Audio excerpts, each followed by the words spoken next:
একজন পুরুষের কিছু আলাদা বৈশিষ্ট্য থাকতে হয়, যেমন একজন নারীরও কিছু কি থাকতে হয়, বৈশিষ্ট্য থাকতে হয় আল্লাহর কাছে প্রিয় পাত্রী হওয়ার জন্য, আল্লাহর কাছে মর্যাদাবান হওয়ার জন্য। নবী আলাইহিসসালামের কাছে একবার একটি লোক আসলেন। লোকটি যাওয়ার পরে নবী আলাইহিসসালাম উপস্থিত লোকদেরকে জিজ্ঞাসা করলেন, এই লোকটি প্রসঙ্গে তোমাদের বক্তব্য কি, মন্তব্য কি, এই লোকটার সামাজিক অবস্থান কেমন, এর মূল্য কি?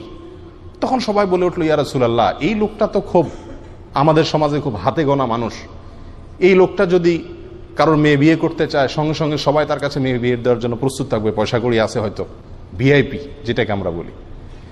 কিছুক্ষণ পরে আরেকটা লোক আসলো, এসে চলে গেল। তখন নবী আলাইহিসসালাম সাহাবীদেরকে আবার জিজ্ঞাসা করলেন যে এই লোকটা সম্পর্কে তোমাদের মন্তব্য কি?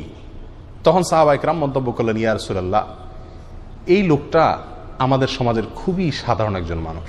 এই বেচারা কারোর মেয়ে বিয়ে করার প্রস্তাব দিলে কেউ তার কাছে মেয়ে দিবে না, পয়সা নাই, কড়ি নাই, কিছুই নাই, তার অসহায় মানুষ, সাধারণ মানুষ, এমন কাজ করে, এই কাজ উল্লেখ করার মতো কোনো বড় চাকরিও করে না, কেউ তার কাছে মেয়ে বিয়ে দিবে না, এবং সে যদি সুপারিশ করে তার সুপারিশও কেউ শুনবে না।